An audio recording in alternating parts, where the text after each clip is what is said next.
इस टॉपिक में अध्ययन करना है एस्केरिस का जो पोषक पर संक्रमण होता है, ठीक है, जो कि बताए थे कि दो अवस्थाओं में होता है, प्रथम चरण और द्वितीय चरण, प्राथमिक भ्रमण और द्वितीय भ्रमण।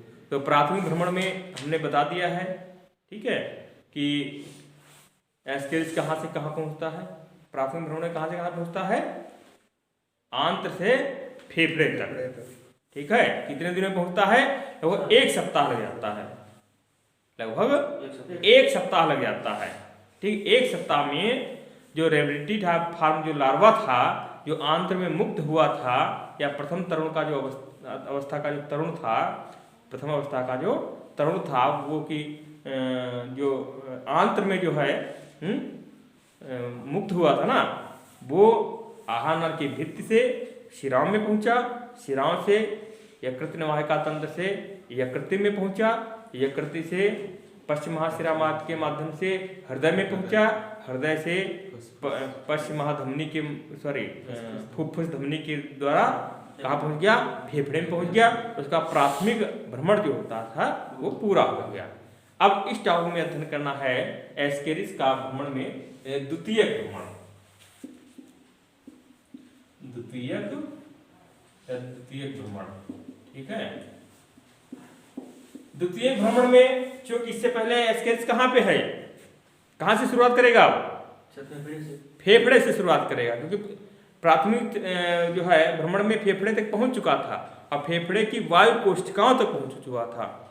इसी पीरियड में आंत से लेकर के फेफड़े तक पहुंचने में इसका एक बार निर्मोचन भी होता है। प्राथमिक चरण में एक बार निर्मोचन भी होता है। अब निर्मोचन क्या है, क्योंकि रन तो वो करता ही, ठीक है, रन तो करता ही अंदर, लेकिन उसके शरीर का वृद्धि और विकास भी तो हो रहा है, और इसके ऊपर एक क्यूटिकल का आवरण पाया जाता है। इससे पहले बता चुके हैं, एक क्यूटिकल का आवरण पाया जाता है, जो कि क्या करता है, हमारे एंजाइम इसको पचा नहीं पाते हैं, कि वो सुरक्षित रहता है, लेकिन वो क्यूटिकल का आवरण बढ़ता नहीं है। तो जब क्यूटिकल का आवरण नहीं बढ़ेगा तो एस्केरिस कैसे बढ़ेगा, तो वो आवरण टूट जाता है और नया आवरण बड़ा बन जाता है, समझ गए। जैसे ये एस्केरिस है, इसके ऊपर क्यूटिकल का आवरण है ये, ठीक है, काहे के लिए है, सुरक्षा के लिए।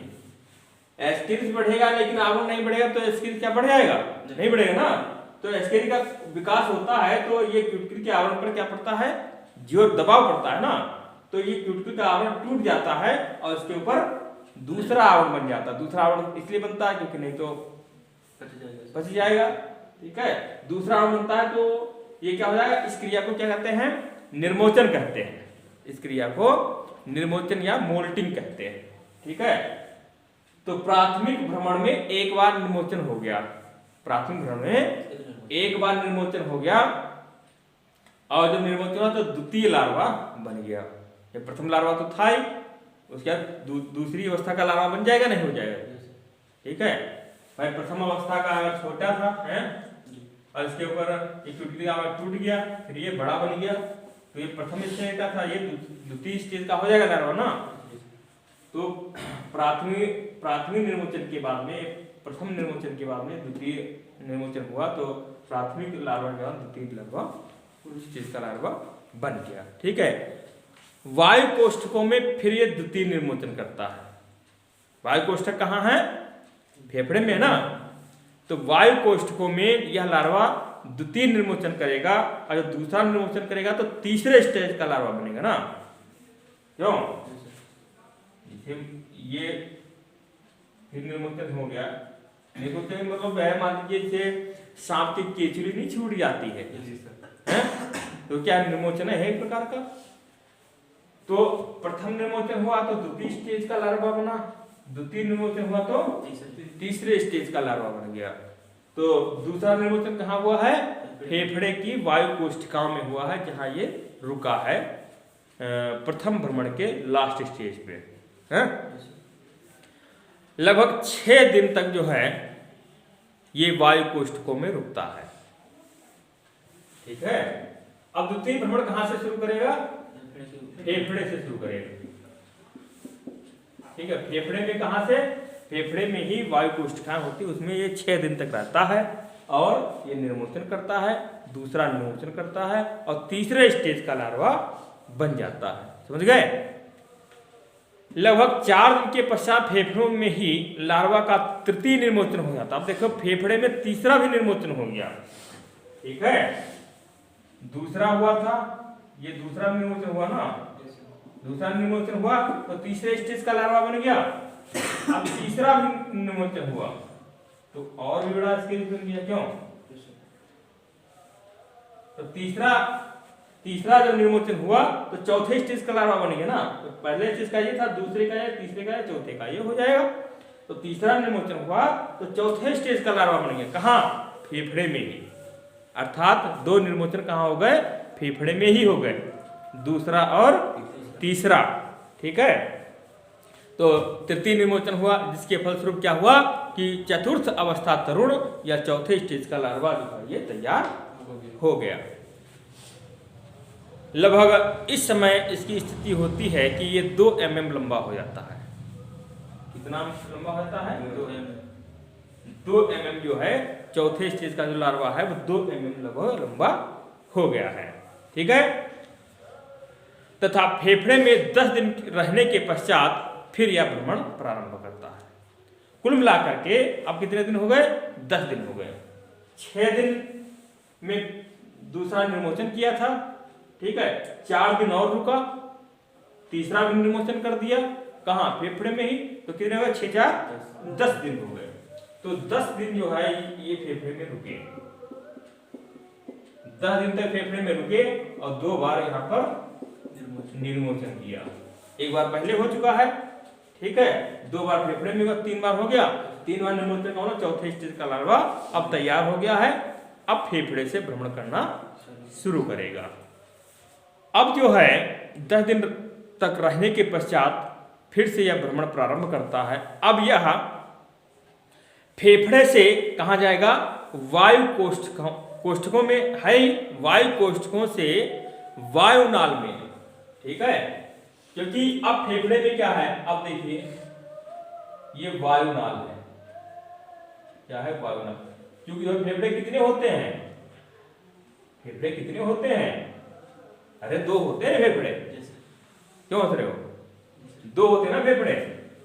तो फेफड़े से और फिर आगे ये दोनों वायुनाल एक में मिल जाती है। तो फेफड़े से ये जो है वायु CO2 जो है बाहर जाती है और ठीक है ये वायुनाल है, O2 अंदर आ जाती है, ठीक है। तो ये क्या है? वायुनाल है। ये क्या है? वायुनाल। तो फेफड़े से अब वायुनाल की तरफ जो है ये गति करेंगे। वायुनाल से फिर ये ग्रसनी में पहुंच जाते हैं। ये वायुनाल हो जाएगी। अब ग्रसनी,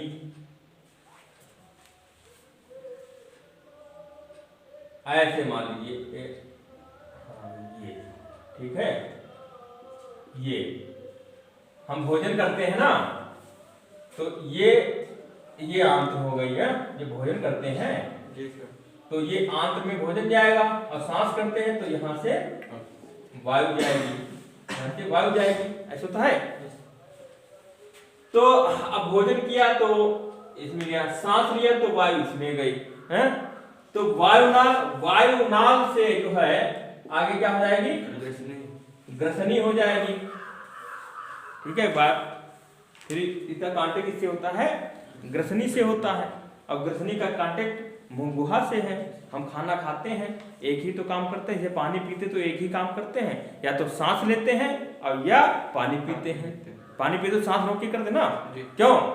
क्योंकि हमको इधर वायु वाला जो क्षेत्र है इसे सांस लेना है, वो बंद करना है इसके ग्लोटिस के द्वारा। एक अंदर लटकता हुआ मुंह फैला के देखे, कभी लटकता हुआ कौवा जैसा होता है। तो वो क्या होता है? जिसे कौवा बोलते हैं ना, वो क्या करता है? वो पानी पीते समय वो हमारी वायुनाल जिसे श्वसन के लिए वायु जाती है उसको ढक लेता है और पानी हमारे अंदर चला जाता है। क्यों? और या सांस और लेना और पानी पीना एक साथ कर सकते? नहीं कर सकेंगे। और करेंगे तो वो पानी जो है कहाँ चला जाएगा? फेफड़े में जाने की संभावना रहती है, वायुनाल में जाने की संभावना रहती है। या वापस नाक से निकलने की संभावना रहती है। इसीलिए कहते हैं कि खाना खाने के समय बोलना नहीं चाहिए, कहते हैं, क्योंकि बोलोगे तो वायु निकलेगी या वायु अंदर लोगे हैं, तो ये जो मांस का टुकड़ा जो लटकता हुआ जो ढापन है वो खुल जाएगा, तो हमारे भोजन का टुकड़ा ग्रसनी उसमें वायुनाल में चला जाएगा, तो हमको खांसी आ जाएगी या इस तरीके से, या कोई कण अंदर चला तो नुकसान करेगा ना। तो इसलिए कहते हैं कि भोजन करते हैं बोलना नहीं चाहिए। तो अब देखिए फेफड़े से एस्केरिस कहाँ जा रहा है? वायुनाल में जा रहा है। कहाँ जा रहा है? वायुनाल में जा रहा है। वायुनाल से कहाँ गया? ग्रसनी में। और ग्रसनी से कहाँ चला गया? ग्रसनी में मुख को आकर बिल्कुल पश्च भाग में यहाँ पे एस्केरिस आ गया। ठीक है, अब इसके दो रास्ते हैं। अगर छींक आ गई तो मुंह से बाहर निकल जाएगा, हैं? अगर नहीं आई, ठीक है, तो वायुनाल से फिर हमारी ग्रसनी से फिर आंत्र में आ जाएगा। समझ गए? कहाँ आ जाएगा? आंत्र में आ जाएगा ना। नहीं समझे हो? देखिए ये 10 दिन तक जो है फेफड़े में रहने के पश्चात यह वायुनाल से ग्रसनी में पहुंचता है। तो फेफड़े से कहां पहुंचेगा? ग्रसनी से। रास्ता क्या है? वायुनाल। ठीक है, यहां से कहां पहुंच गया? ग्रसनी में पहुंच गया। रास्ता क्या है? वायुनाल। ठीक है, और यहां पर देखिए इसकी गमन की क्रिया के कारण पोषक को खांसी अगर आ जाती है, खांसी आने लगती है, जनरली खांसी, क्योंकि यहाँ पर आलस लगता है तो खांसी आती नहीं, तो खांसी आने लगती है। ठीक है, खांसी के प्रभाव में यह निगला जाकर ग्रास नली से होता हुआ, ठीक है, बाहर भी निकल जाता है, लेकिन बाहर निकलने का चांस कम होता है क्योंकि उसमें ये की लंबाई ज्यादा हो जाती है। तो यह जो है ग्रसनी से फिर कहां पहुंच जाएगा? ये आमाशय की ओर पहुंच जाएगा। मतलब मुंह के गुहा के लास्ट तक रास्ते तक आया, लेकिन फिर वापस जा रहा है। कहां जा रहा है? आमाशय की ओर जा रहा है। ठीक है, तो यह ग्रास नली से होता हुआ, क्योंकि ग्रसनी का अगला हिस्सा क्या होता है? ग्रास नली में। ग्रसनी का अगला हिस्सा क्या है? ग्रास नली है। ग्रास नली का अगला हिस्सा क्या है? आमाशय है। आमाशय का अगला हिस्सा क्या है? आंत्र है। यही तो हुआ, यही तो हुआ।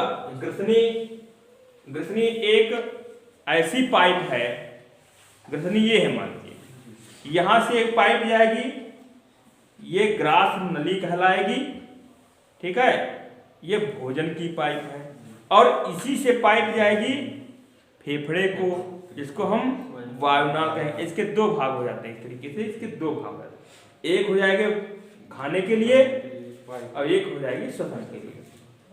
समझ गए? लेकिन ये तो कंबाइंड है, ग्रसनी तो कंबाइंड है।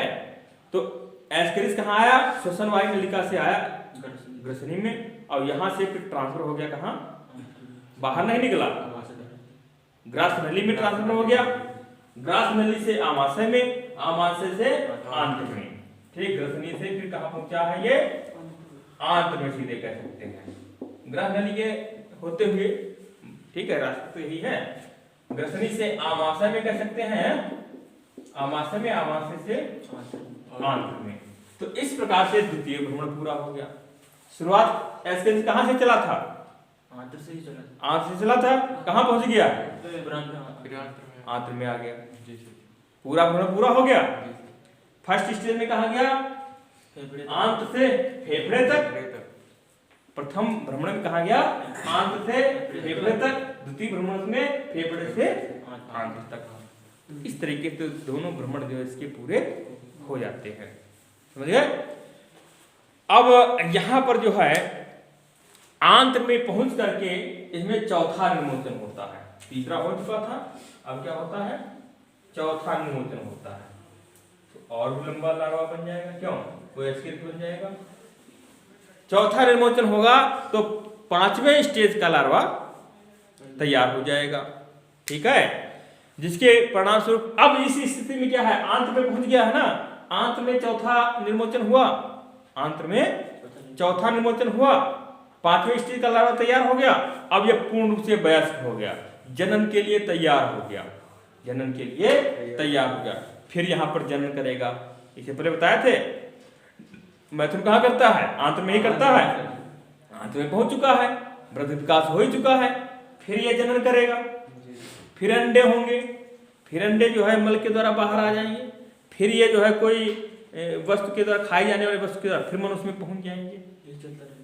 ऐसे चलता रहता है, ठीक है। अगर इसको हॉस्ट नहीं मिलता है या कोई सब्जी या फल के माध्यम से मनुष्य के पेट में नहीं पहुंचता है, तब तो ये 3, 4, 5 वर्ष तक जो है ये जमीन में ही पड़ा रहता है।